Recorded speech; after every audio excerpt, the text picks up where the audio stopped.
Let's all go to the lobby. Let's all go to the lobby. Let's all go to the lobby to get ourselves a treat. Hello and welcome back to In the Lobby, a podcast series here that lives on the Real Lovers podcast feed. And it's just a series where I just sit down with some friends and industry professionals and just have a conversation about movies, not like a specific movie in general. I just like talking with my friends. And joining me on this episode is I've been trying to get you on here for the longest time, but with the strikes, I didn't really want to just uh like do this type of promotion. But now that the strikes are over, I'm glad to have Joshua Bramer from you can you can see his work pretty much everywhere from Euphoria, Blonde, Don't Worry, Darling. Thank you for thank you for doing the showing him off on your camera, and then a little film called Everything Everywhere All at Once. Like uh, I don't think people have heard that one before. What is that film No, about? it flew under the radar, I think. If you lived in a cave, you probably never saw it or heard about it. Right. Well, I'm sure everyone's heard of it. The Academy Award winning, 7-time Academy Award winning Everything Ever All at Once. Joshua Bramer, welcome to the lobby. Thanks for having me. This is a lot of fun. I love this. Yeah. um, and I forgot to mention, your most recent project is Candy Cane Lane. That's now streaming on Prime Video. Congratulations, by the way. It's number one. Thank you. That I think you announced on your TikTok. Yeah, It's number one. how does it feel? How does it feel? I mean, it's fun. I mean, it's such a weird feeling to be a part of a project, and a lot of the times when we work on something, it'll come out like 2 years after, sometimes Hmm. 3 years. And with this movie, we finished in March of last year, so they were kind of under the gun to get it out for Christmas this year. So it wrapped Hmm. and came out the same year, which is not really, it doesn't happen a lot, especially for big studio pictures. There's a lot of post production, a lot of visual effects that have to be done. So it Hmm. takes a while, and it was really fun to be able to, keep that momentum going. It was kind of like that with Euphoria. I think we wrapped, we had to do some additional photography in December, and then it came out in January. So that was like the same thing. It was like you almost don't have time to forget about the memories and come back to them. It's almost like you just kept going. Yeah, right, totally. But as I mentioned, you're a property master that you basically are in charge of like all the props that are seen like in every single shot. I just like a common question that I have to ask, like, because this is a podcast, so you have to ask it, like what made you like want to like work in this industry, and most specifically just like working with props like in movies.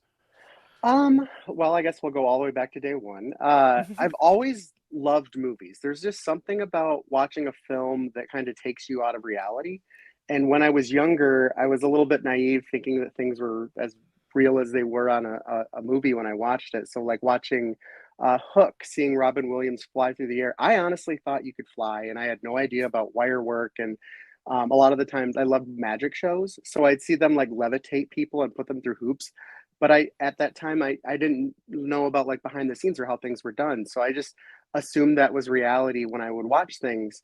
And then when I started to watch the making of projects, I remember on HBO they used to do it was like behind the lens or something like that, late night, and I watched the making of Terminator 2. And when you see almost like how the sausage is made, you're like, oh my gosh, this is an actual job. This is how it was done. It wasn't real. It was a movie magic. And growing up, we didn't have DVDs with behind the scenes. It was all Hmm. VHS tapes. So my favorite movie is Jurassic Park, and I always like wondered like where would they film this, and then learning it was all on a sound stage, and all of it was mechanical and it wasn't real. I loved dinosaurs as a kid, so it was naturally one of my favorite movies when it came out. But I was also really young. But I watched the VHS tape almost religiously every single day, and it was just one of my favorite things. And then when I started to learn the behind the scenes and the making of it, I always knew that I would love to eventually work in the film industry.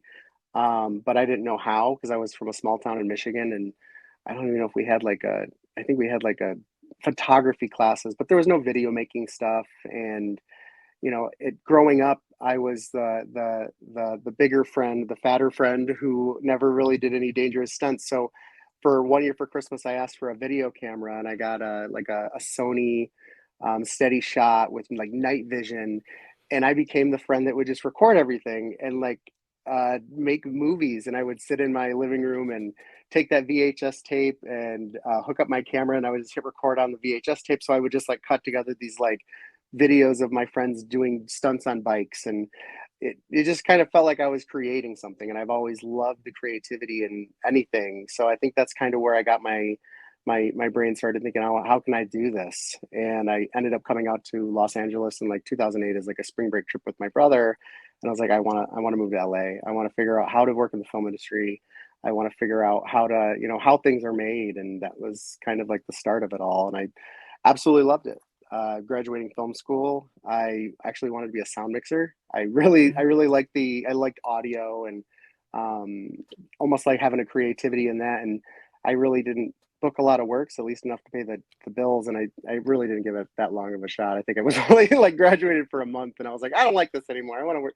And I ended up working in like an art department as like a art PA, Hmm. and it was just so much fun. Like I was getting paid peanuts, but I was doing so many fun things and learning new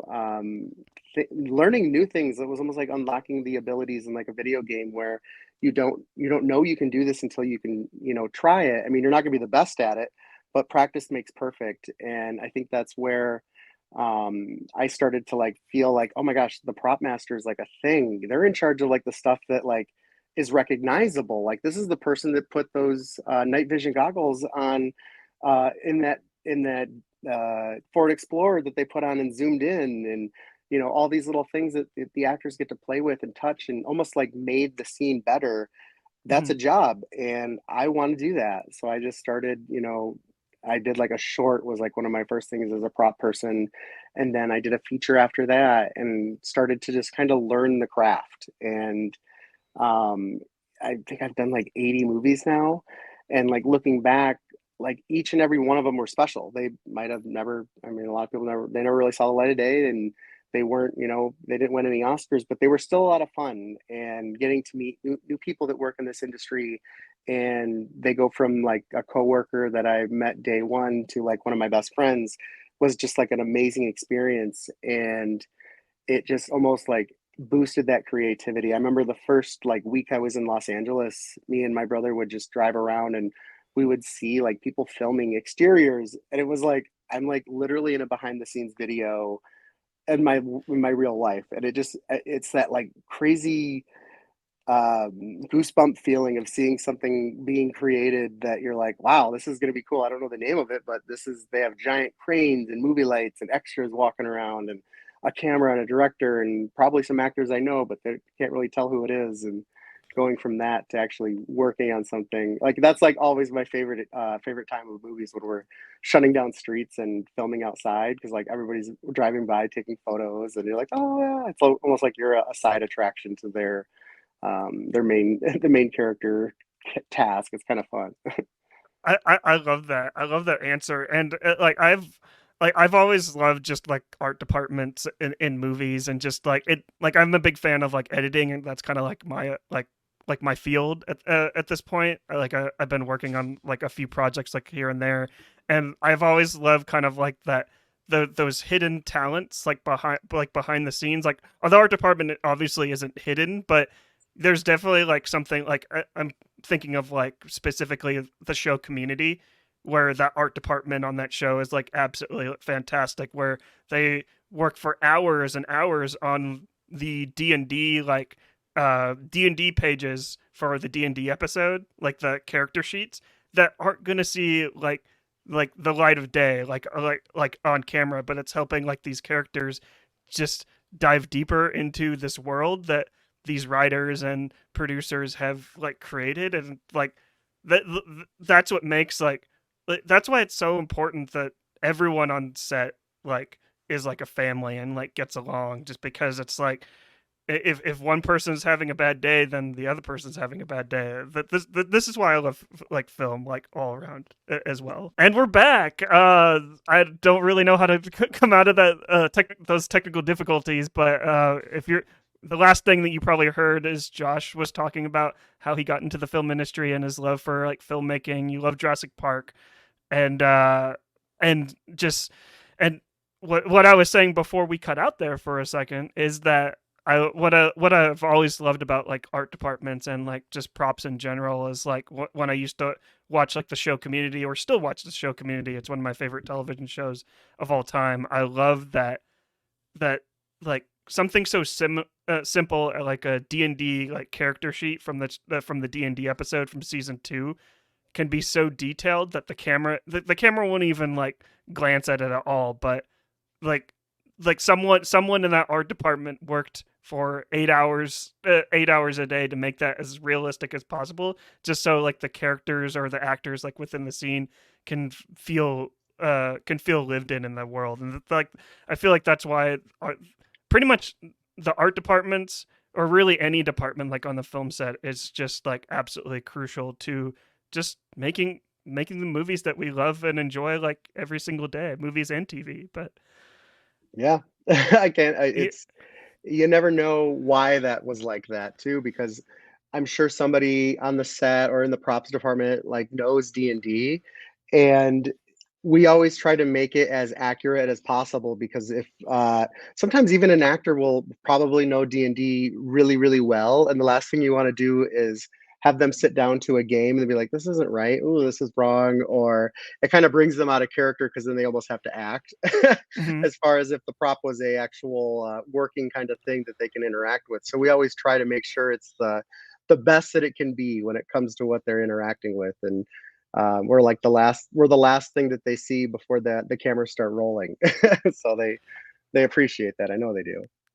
Yeah, for sure. And but yeah, like I mentioned, like at the before the technical difficulties, like I mentioned all the movies that you've worked on, all the A plus talent that you've worked with, like the Daniels, the Academy Award winning directors of the Daniels. Like, what was it like to like work on like to work on that film, like Everything Everywhere All at Once? Like, did you know it was going to be like the success that?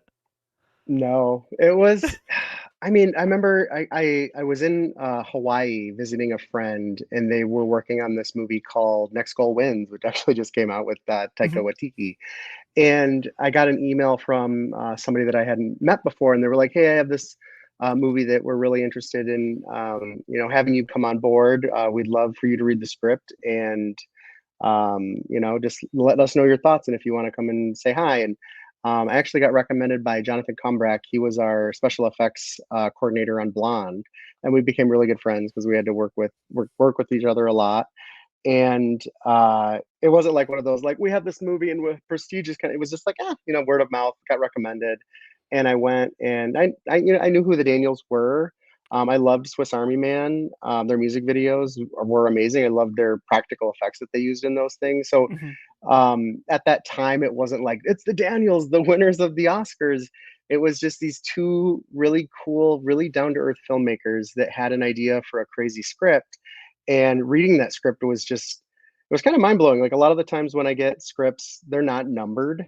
They'll be like we have a draft system with colors, and white is like the picture lock. This is what we're filming, and I don't think this one even had a picture lock yet. It was just a script that had scenes, and reading each one where it'd be like, ding, we're in the hot dog universe, ding, we're in this universe. I was like, I'm so confused, but I absolutely love the journey that these characters go on. And when you read a script and you can relate to characters, you can like invest your mental brain into it. And I loved the character of Wayman. At not really, I don't think at any point in the script it actually was like this is an Asian family, and this it felt like an anybody film, an anybody character. And for when the Daniels, started incorporating stuff from their own lives and their own lived experiences, and these characters kind of came to life, it was amazing. And I remember sitting down with the production designer Jason and our director Amelia, And Jason was, I was just over the moon. I was like, I love the script to be a dream, and I just an honor to be considered for something this creative and getting to push my limits as a prop master. And I remember Jason be like, I don't have a very good poker face. I love your enthusiasm. Would you want to do the movie? I'm like, of course I would. Like, when do I start? Like, I got this. This seems like a crazy endeavor. I remember I was like, it just kept getting like a week would go by. I'm like, oh, I should probably be starting. There's a lot of fabrications that I ended up starting 2 weeks before a 2 week Christmas break. So I had basically 6 weeks to prep it, but only worked four. So I worked 2 weeks, hit the ground running, and just it was it was so like almost refreshing to work with people that were super creative. That oh, this is the type of budget we're on. It's like I can't do this for this. It was everybody was trying to make it work for what we had, and it it just kind of felt it was like really making like a film that people really wanted to be there for.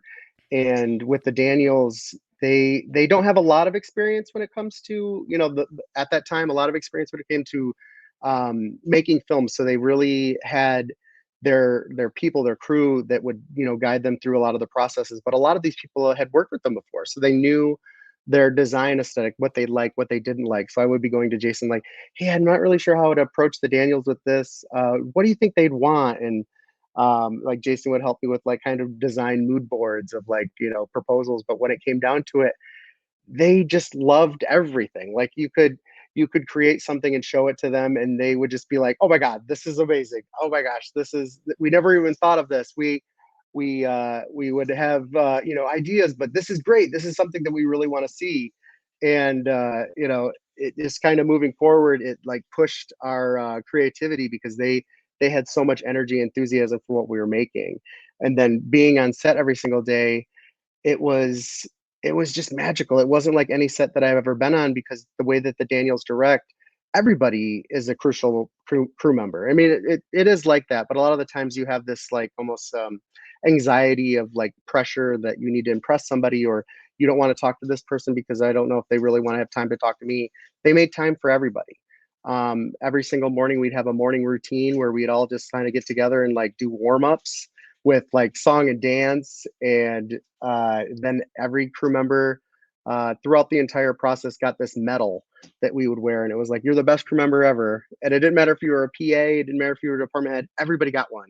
And you got a coffee mug. Some days it was 2 days or two people a day because they had a lot of people to get through. But it just made every person on that film set feel special. And it brought us so close together. I've never walked away with so many friends from a feature, let alone actors. I had to spend a lot of time in my office creating stuff, but every time I'd go to set, I'd say hi to people, and got to become really good friends with Key and Michelle and Jamie.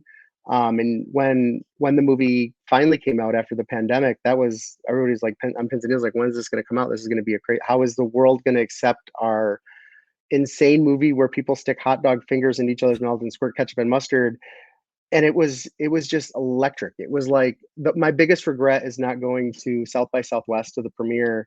A lot of the department heads all went out there, and everybody stayed in a house. And I was like, I feel like I was working on something at the time, so I'm like, I really can't leave to go do this. And just like seeing the response to the premiere and like seeing all my friends get together, just rallying each other up. And then that was when the tiny little 2-inch ball of snow started rolling down the hill. And Mhm. just watching like every awards ceremony, like big or small, it was like, and the best actor goes to, and the supporting role actor. It's like, this is people are loving this movie. And then started seeing like TikToks of people like gonna go see this weird movie, and then they're just sobbing. I'm like, ah! Like what I saw the first time, I was crying because a lot of the times, like the projects, when I look back at them and watch them, they're almost like home movies because it's a lived experience that like no one else knows. That when we were filming this tiny scene, that I had to work this hard on this little thing, and it's only on camera for 2 seconds, but it was a lot of thought and effort and a lot of design. And sometimes things don't even make it on camera that you worked really hard on. But just seeing the world accept a movie like this as like a life-changing experience for them was like the best feeling ever. I mean, even if the movie would have came out, people were like, yeah, nah, another day, just buried it in the sand. We'd still have that, summer at the Sandlot where all of us crew members could look back and feel like we made something special.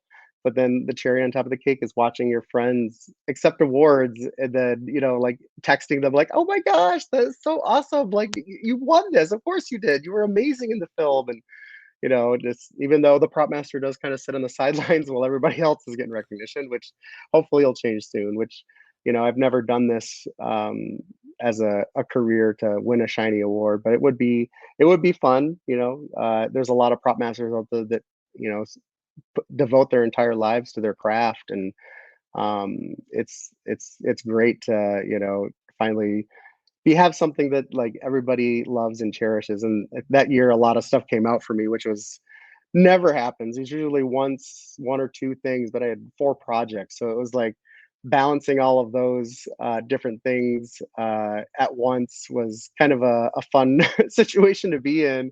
And it also kind of was like, wow, who is this guy? He's posting about this stuff. Like a lot of people were like, how did you get into this? How do I work on this? It's like, well, it may seem like it happened overnight, but it's about 10 years of hard labor and crying and backbreaking work. And I hope everybody that works in this industry has a moment like that. I hope it'll happen again. If it doesn't, it's still, it's always going to be one of those special times when hearing the Harrison Ford read and the best picture is Everything Everywhere All at Once. So that's absolutely incredible. I love that. And like what you described there is kind of like I haven't worked on as many films as you have, but like I worked on this film called The Other Kids, where we basically explored like the like that last year in high school and like what you want to do. So and we casted like all these kids from like that were going through that time. We went to this high school and we just handpicked like each one, and we basically like treated like the entire film like summer camp. Like every like couple of months we would come and come and ask them like, oh, what you do like the last couple of months, and we put that in the film, and we just filmed with them like every couple of months. And like that film, like it didn't win like Academy Awards, but it did, like it went to like film festivals and like it and won awards at those film festivals. And and I totally like echo like the sentiment that you just described about like it's a family, like being on a film set of like that small where you just get to know everyone. Like these kids, like I never even knew these kids like at all like before working on this movie. And now like I see them on Facebook and I'm like I see them like a little brother and a little sister. And it's like I just love like the power of like filmmaking, like what that can do. It's like it's absolutely incredible. But um not trying to get controversial here, Josh, but I was totally upset like at the Academy Awards that Everything Everywhere All at Once didn't get anything for production design, just because like I'm not trying to bring up anything bad, but like obviously you said that you're not doing this for like a shiny gold like trophy, but like I, yeah, I feel like you're robbed personally, but yeah, not saying that those other films are bad production design, but I think I don't know. It's just it. I was always kind of like a little bit angry about that, to be honest. yeah, it's production design. It's kind of like a tricky road to navigate because you can have a good script and you can have a good script, but you also have to have good actors. Hmm. And just we all learned that having an A-list star doesn't necessarily sell your script. It doesn't sell the movie. It doesn't make people want to see this. That's not what people want anymore. They want original, original content and something that is just going to blow their mind. And a lot of writing all comes from the same. It's always the same format. So there's always the beginning, middle, and end. And if you can interject things that make people really want to come back and watch it over and over again, it's almost like views on a TikTok.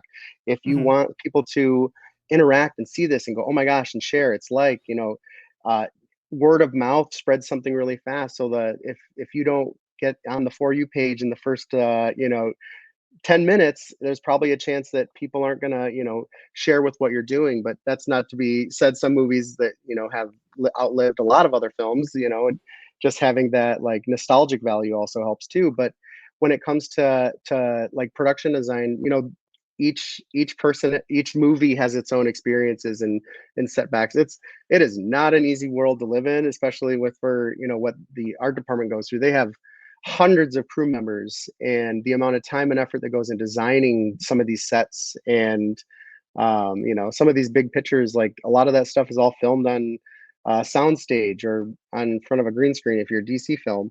Uh, it's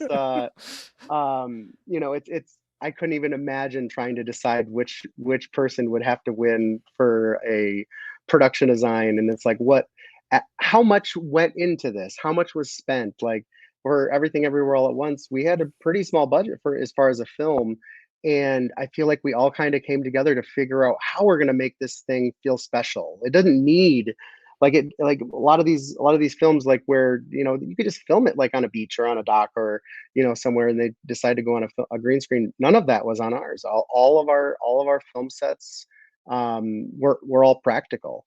um, and we had to figure out how to work with a budget when you're filming an IRS building that's like 3 stories tall and everything's in view. It's hard to fill that space with things that are practical. But Jason and Kelsey, or Jason, our production editor, and Kelsey, our set decorator, they made it work, and we all had to do that together. I remember when we were trying to source stuff, like versus renting, we ended up buying a lot of like the computers, just to fill in the spaces, and making a lot of our own stuff, like all those receipts that you see flying through the air. There was like I think a set of 10 receipts that we created for the desk. Everything else was real. I just have piles and piles of receipts from the previous movies that I did. And then like the ones that Michelle or Jamie would hold up, those were just ripped out of a receipt book, and I'd fill them in really quick and then put them on the top of the stacks.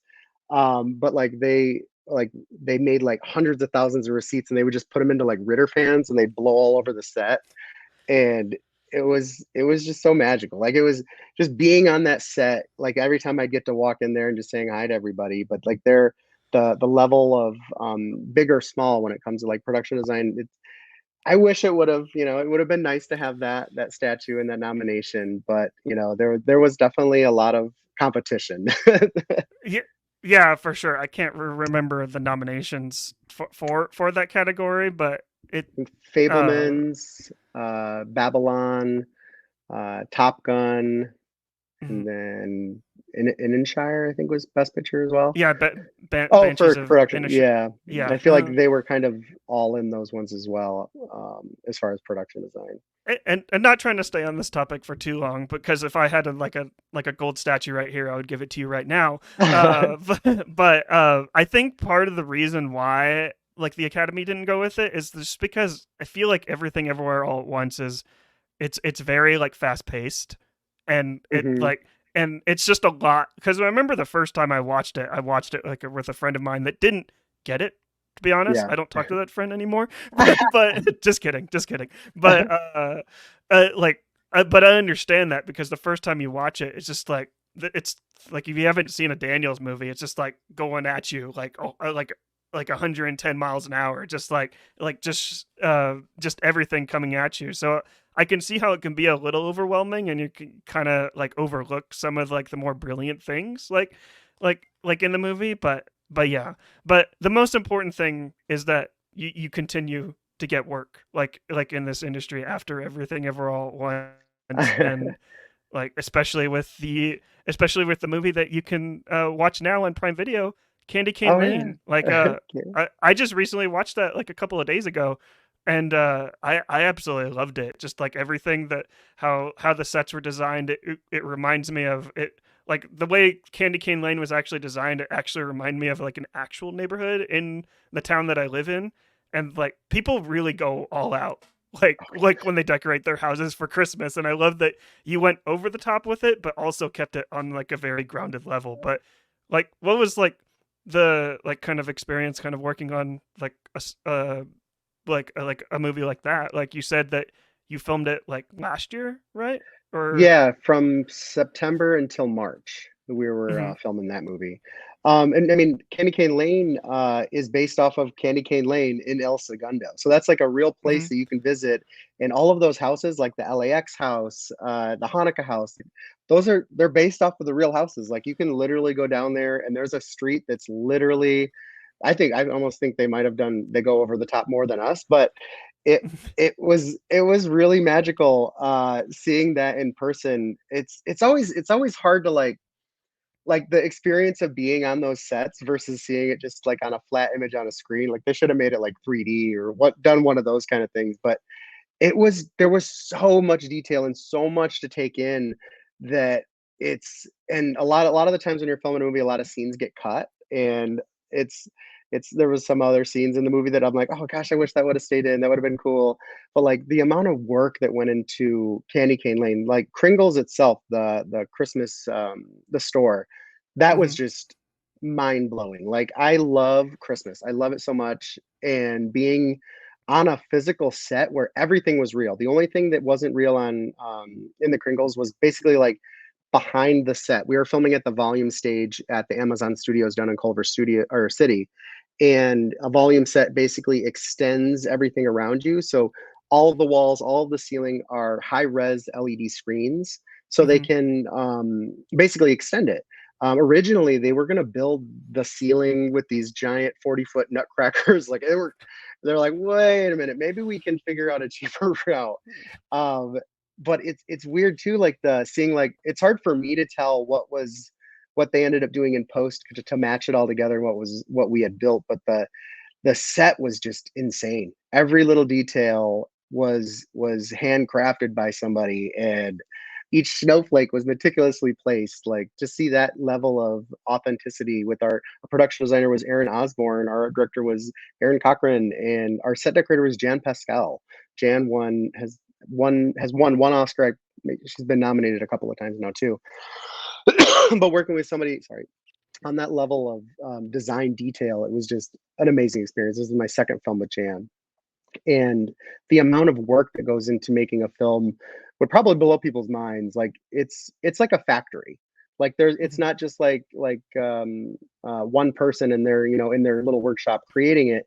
It's one person who's in charge of like 200 people, and everybody has an assistant, and there's somebody that has to design this element, there's a graphic designer making that element, and they're almost like each person's making a piece of that puzzle, and the final puzzle that's on that table is was what they see. But little do they know that each person's in there chiseling out each little detail. So I mean, even with my videos, I always feel like a little guilty posting them because I'm like, I can't give credit to everybody, there's too many people. And just I try to just be like, oh, the production designer, they're kind of in charge of everybody, and the art director's kind of in charge of this department.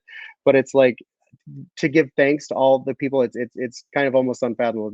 There's so much hard work and so many like little kind of lived experiences each person's going through when they're making a film. And it's especially on a movie of this level, there was just so many moving parts. And we just had our cast and crew screening Wednesday, so getting to go back and see everybody and just like everybody's giving each other hugs, like because we went through a lot on that, and Christmas is not an easy movie to make.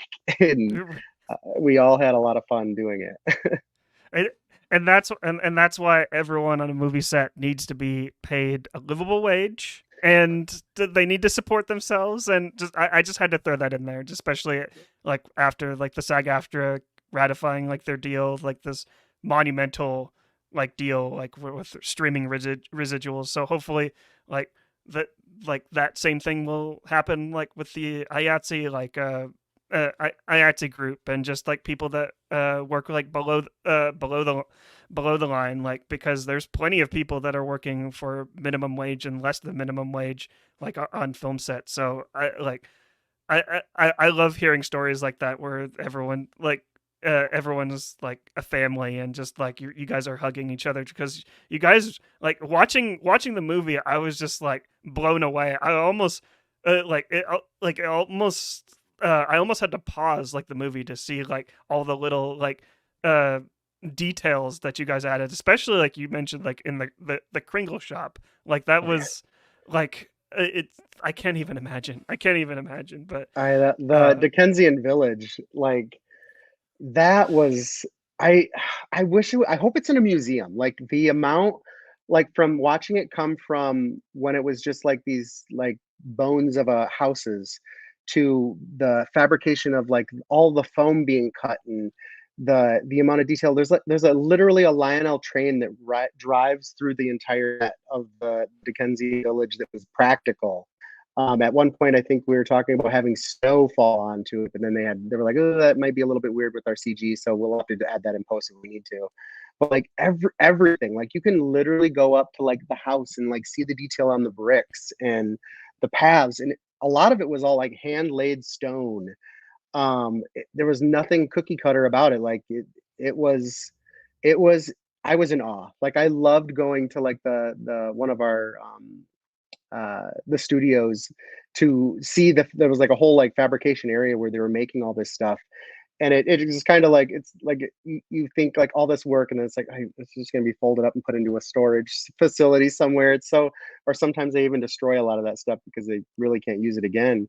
But like just seeing it in person and getting to know that, and it's almost like what like losing a friend whenever like we wrap, because it's like I really hope some these props end up somewhere special. They, you know, they're curated and, you know, they're in good hands. I hope it is.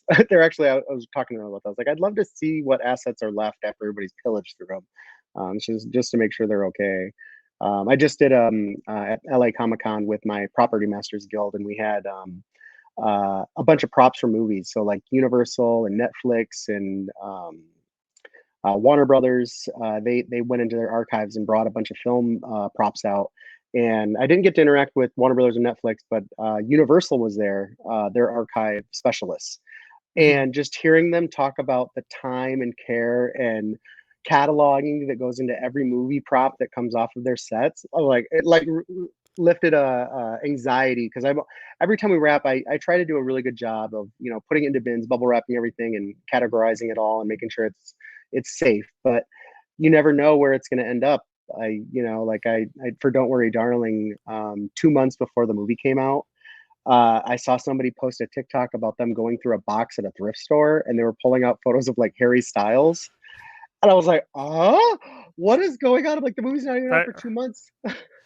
Oh, oh that and it was all hurts. there. It was all there. And I kindly asked that person, like, can you take that down? I know you're gonna get millions of views, but like it's literally like a key point in the movie and nobody knows about it yet. Like you could post it after the movie comes out, but like just take it down. And I texted Olivia and I was like, what is going on here? Like ran over there as fast as I could. And apparently this person like buys pallets of set dressing that are from studios. And this stuff actually wasn't supposed to be put out yet. Somebody like Mhm. dug through a box because they saw something about, there was something on the outside of the box that like led them to believe that they should look in there. And it was literally all the props and set dressing from Don't Worry Darling. So I was like trying to buy as much as I could without letting the guy know, yeah, this movie might be kind of good. And he was, I just started, I had to, at first I had to start buying random crap that was in there. I'm like, oh God, he's like, this is a very expensive piece of cut crystal. I'm like, I know for a fact that was from Goodwill and it was only $1. So don't be trying to sell me. I'm like, there's no way that we paid $100 for this tie clip. Like it was just set dressing in Chris Pine's bedroom for like a day of filming. I guarantee it wasn't even that expensive.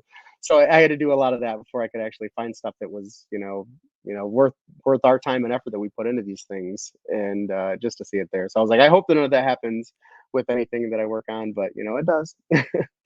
Well, you're doing great work by saving as many that's literally history. It's history, Hmm. like history for you and history for like the studio.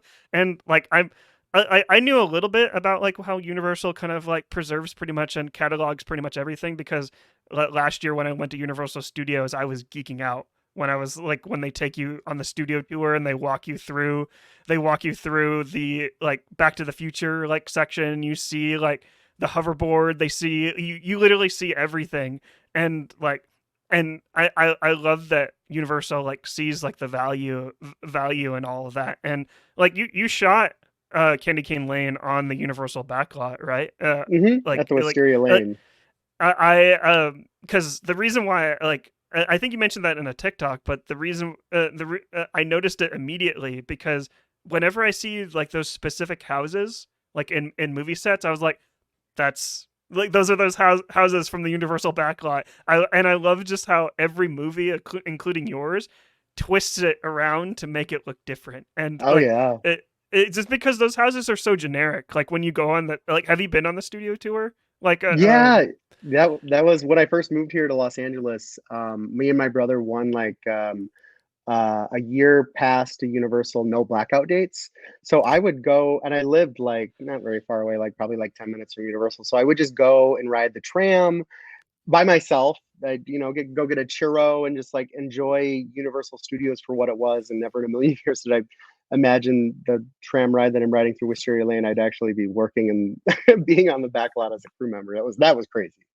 But yeah, yeah, it's yeah, it's wild. I think what they do there on the tram tour is like absolutely it's magical and also inspiring too. And I'm glad they still do it, just because, like you said, like you wrote it and you're like, oh, I like I want to do this like one of these days. And imagine like that the next Joshua or the next Marley is going to ride that, and they'll be like, I hope they continue to do it for years to come. But I know I said that we're going to keep this 20 to 30 minutes, but we just kept talking about this about this movies. happens anytime I talk to somebody. I mean, it doesn't bother me.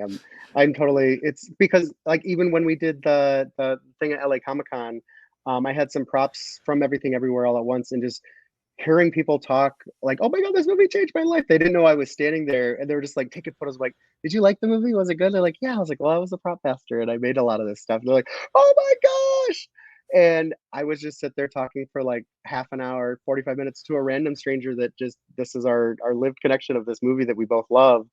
And time flies, and I love being able to share that behind the scenes look because a lot of people they don't understand exactly what goes into it. Like a lot of the times I'm like, "Oh, what's a prop master? Oh, you're in charge of like the couch." It's like, "No, that would be our set decorator. I'm in charge of anything that a actor physically touches and picks up on camera." If they're moving that couch, I might have some say in the weight of it. Might have one made that's a lot lighter, but uh, kind of educating the general public to what we do and what goes into filmmaking almost makes I think personally the movie making experience a little bit more better because then like when you're watching something and they just kind of, oh, that wasn't that good, it's like, well, if I knew that it was a 7 month process and what went into it, it would almost make like, wow, oh my gosh, I can't believe they did this. Oh my gosh, they blew that up in real life. They did that, or it almost makes the movie when you if you have a love for movies and you understand how they're made, you have an appreciation for film a little bit more. I think it's almost like when you're a really good cook, you understand what goes into a dish rather than like, it's bland. Yeah, that's gross. There's a live octopus being grilled. It's like, well, it's pretty good, and if you season it right, you can have a really good, tasteful experience. Right, right. The I totally agree. But to not to wrap this up, but I know that you're a busy man, Joshua. But one last question, and I know this is probably going to be a tough one for you because of all the films that you've worked on. But can you give us the top five best props that you have ever like had the pleasure of working on and or working with? um It doesn't have let's to be a see. top Yeah, five. It could be top three or maybe just one.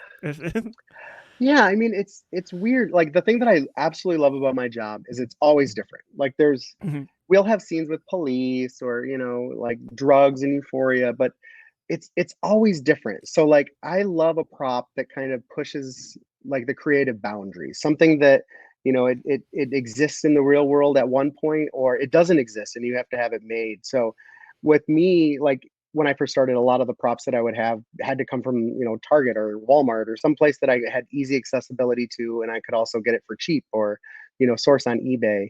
Um, but like to have like a top, I mean, I've never really had like a giant movie where like the bomb from Oppenheimer or something. I saw that and that was on display at the LA Comic Con too. But like, I mean, I'm a simple man. I think my favorite prop is probably Key's fanny pack, just because it was just an Amazon purchase of a fanny pack, but we had to have 10 of those, and I had to make sure, like with talking to Key, like what do you need as far as, because he was going to be doing all the stunts with the as a like a nunchuck. So I had to, extend the belts. I had to make sure that when they got hit in the face, we didn't really want to have like a foam version that would just bounce off the head. We wanted to like collapse onto their face and hit them right. And our stunt team was like, yeah. I was like, I'm just gonna, make sure the zippers aren't metal. Anything that could hurt you, try to, make sure that it doesn't, cause any damage. So like the fanny pack, and that was one of Key's favorite things, and he wanted to keep one of those at the end of the movie. And then also the Auditor of the Month trophy. I loved that.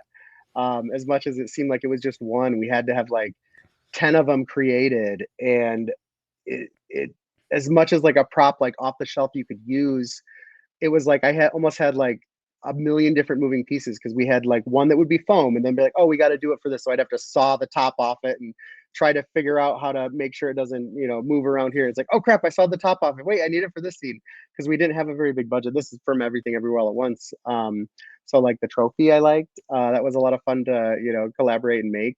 The fanny pack, and in the new movie Candy Cane Lane, I loved the like the making those we had like shopping bags. I like making those. I don't know, it's hard to like pinpoint one thing. I mean, I'm sure down the road we look back and see things that we've worked on. It's almost like I always like to say, it's like children's refrigerator art for me. Like mine, I think it looks, oh, it's kind of cute, but for some reason people like to praise it. I'm like, I mean, I just made that in my office. But yeah, I guess it looks kind of cool. So it's one day I'm sure I'll have like a longer list. But as the films that I work on get bigger, and I get to be more creative, it's really hard to choose. I like one of the things like that I love most about like your TikTok page is like the whole behind the scenes like aspect, especially with like everything switching to streaming and people a little bit holding on to physical media, but we all heard about like the Best Buy losing physical media by the beginning of the year, which is I hate that. heartbreaking. I love Heartbreaking. physical media.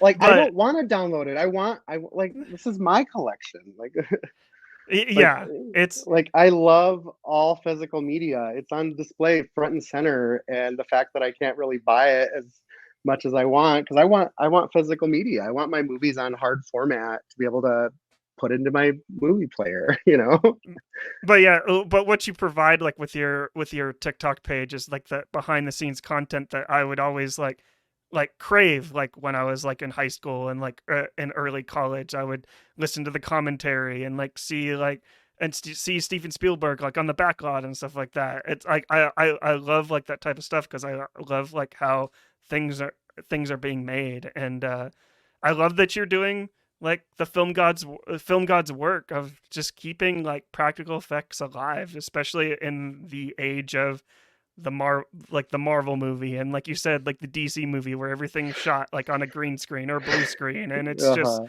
not saying that like Yeah. all Marvel movies are all that, because there's plenty of them that use practical effects, but Uh-huh. I'm glad that there's people like you out there that are still passionate about like practical effects and creating like a world from basically nothing, and Hmm.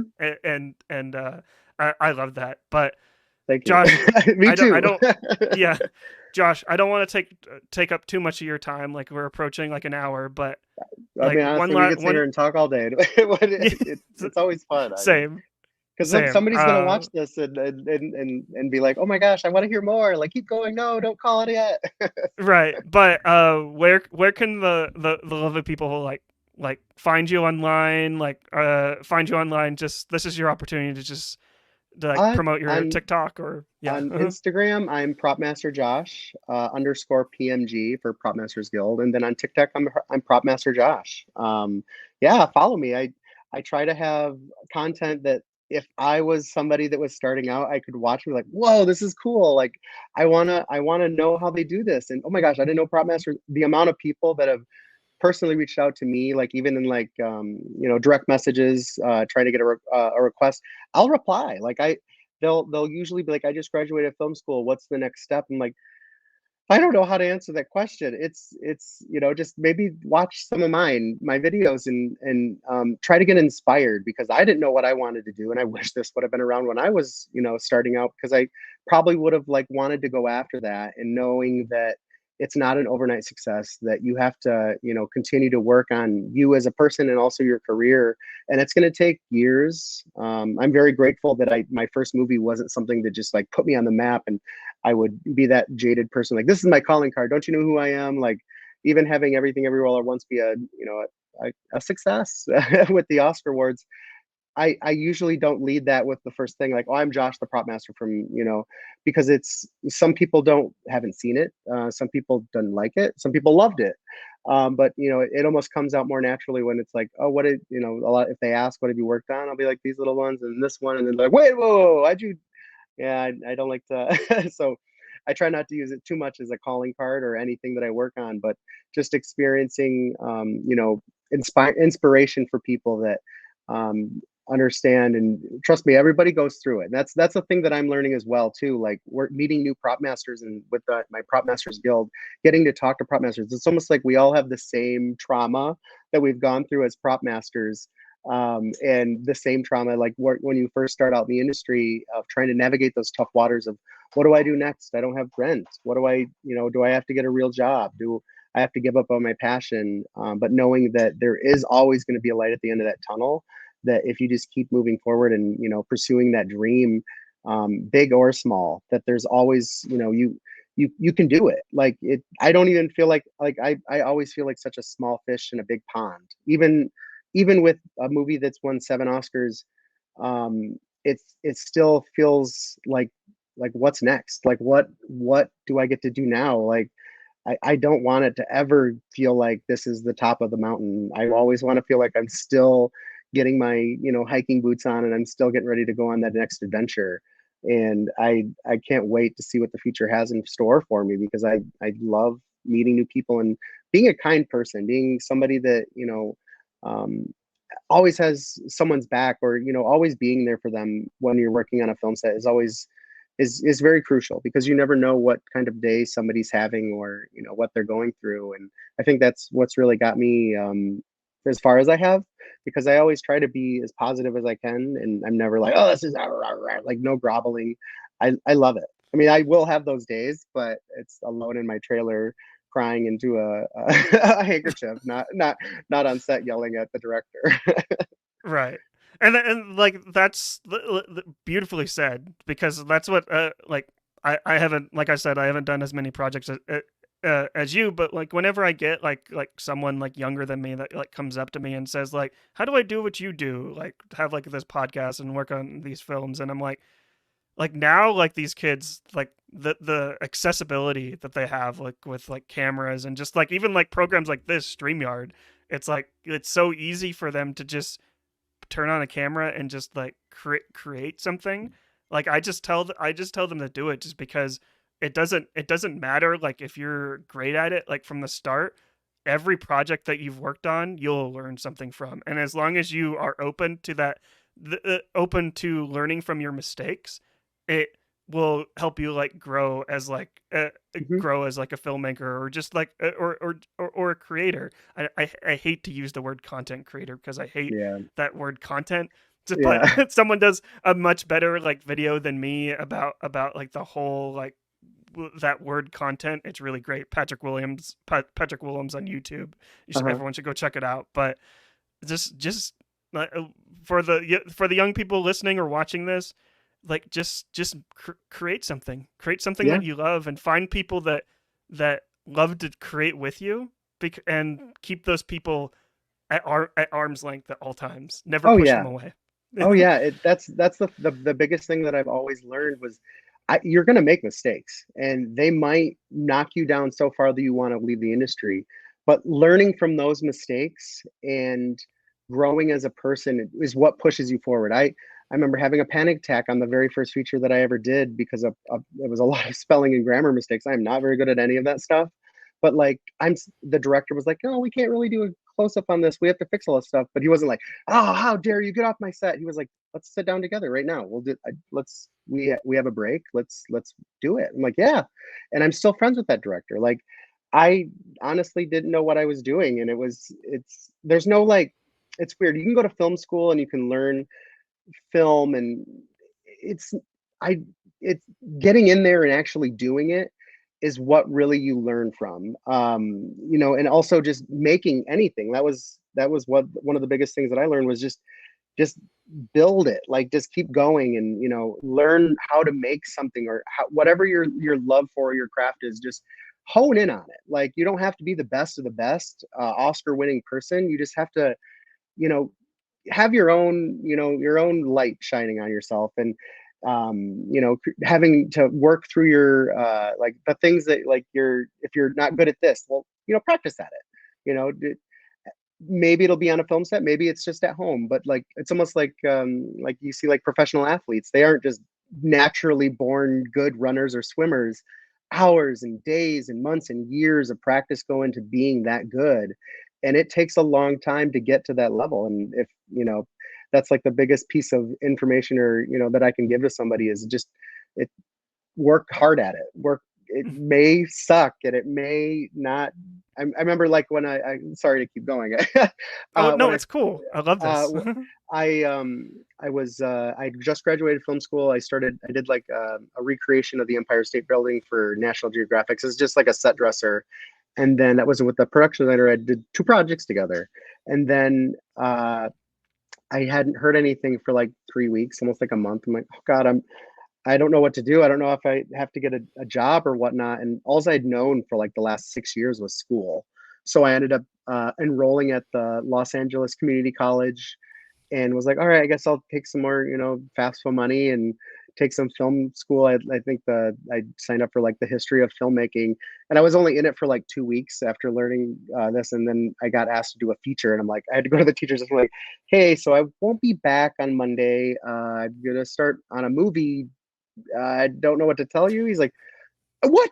How are you already starting to work? I'm like, well, I was already kind of, I graduated film school already. And then it was just like one of those things where, like, I never looked back. Like, there will be those tough times where it's like, what am I going to do for money? What am I going to do for work? And for me, it was, I really never said no to anything. And it wasn't, as long as my rent was paid and my bills were paid, that was what was the most important. And, I was making $100 a day on some things, and $50. And that's like $100, not for like a 4-hour shift. That was like 13, 14 hours of work, making $100 minimum wage. But never like being jaded about like, oh, I'm only making this. Like, I honestly don't know how much I'm actually worth as far as a prop master yet. And I feel like I'm still learning. So this is almost like my film school, and the $100 is just like a bonus. Right. So I really appreciated like getting to learn the craft as I built my career, and meeting the people along the way that would guide me in what I was doing. So yeah. I love that. And for anyone that doesn't love Josh by the end of this, you all love him, obviously. But if you want more of him, you can stream Candy Cane Lane on Prime Video. Hold on, let's see if I can get this off the top of my head. You can stream Candy Cane Lane on Prime Video. Don't Worry Darling on Max, the one to watch for HBO. Yep. Then Euphoria also on Max, the one to watch for HBO. And then Everything Ever All at Once, I believe. You can buy it on Blu-ray. That movie deserves to be. I think I own all of them. 7 copies now. Every time a new version comes out, I buy it. Like, I bought the Blu-ray version from A24, not thinking that there was a 4K version. So I own the Blu-ray and the 4K. But that one's a good one. The new A24 one, it has the receipts and everything in it from the movie. I was like, oh, I didn't even realize those were in there until I saw like a video of A24 like showing that stuff was in there. I'm like, oh my gosh. I ran over and opened up mine. I'm like, oh my God, these are in here? What is this? Oh my gosh, I didn't realize they didn't even say anything. So that's why I love like hard copy formats. Like, you get that with it versus a stream, and it just lives in the cloud somewhere. Like, no, I want like this physical thing. Like, it's worth spending $20-$25 on when they like put this time and effort into like a steel book. And it's something magical about that. Thankfully, there's like story like Amoeba in Hollywood. Have you ever been to Amoeba in Hollywood?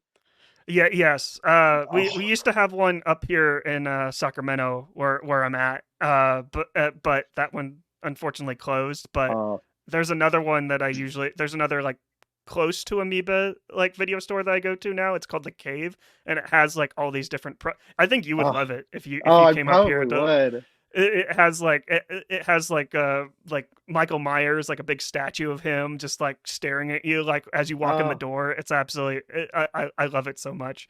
But oh, I'll have to check it yeah, out. you would geek out for sure. I mean, my favorite thing used to be on Black Friday going to Best Buy, Target, Walmart, and finding all these movies that were like normally like 20 bucks and get them for like 2.99, 4.99, Mhm. 7.99, and then going home with like 30 new movies that and this year was like nothing. I'm like, are you kidding me? Like, I want my physical copies. Like, I want all that. Like, I collect. It's a natural collector. It's a really cool thing to collect your favorite movies. So, oh, I really hope that there's like some like they'll come back. There's got to be. Yeah, they'll come back, and there's other like places like Criterion and then Aerial Video that are still kind of holding on to preserving media. But Josh, this has been lovely. You're a lovely human being. Oh, Everyone should go check out your work. Everyone should go watch Candy Cane Lane. Like that's a really yeah, great Christmas movie. It's like it is. like I didn't know anything about it, and then I saw your TikTok and I watched it, and I'm like, this is like a really solid like heartwarming like Christmas movie. It gets a And little dark towards Eddie's funny in it. Like it made me laugh. Like his mannerisms are like Eddie Murphy, and it's funny. Like the carolers, like everything about it. I don't know. I loved being a part of that. yeah, it gets a little dark towards the end, a little Oh bit for yeah, my liking, but yeah, I don't want to reveal like too much of that. But I thought it was a little dark, but I appreciated the darkness. yeah. The But family had to learn. They came together, but it was yeah, like, oh my for sure, god. for for sure. But Josh, this has been a fantastic conversation. You can follow Josh. Basically, like your link tree is going to be in the description box down below. And yeah, everyone should go check out like all those movies that I mentioned. Follow Josh everywhere. And thank you for joining me in the lobby, Josh. And let's get You're back to the welcome. movies.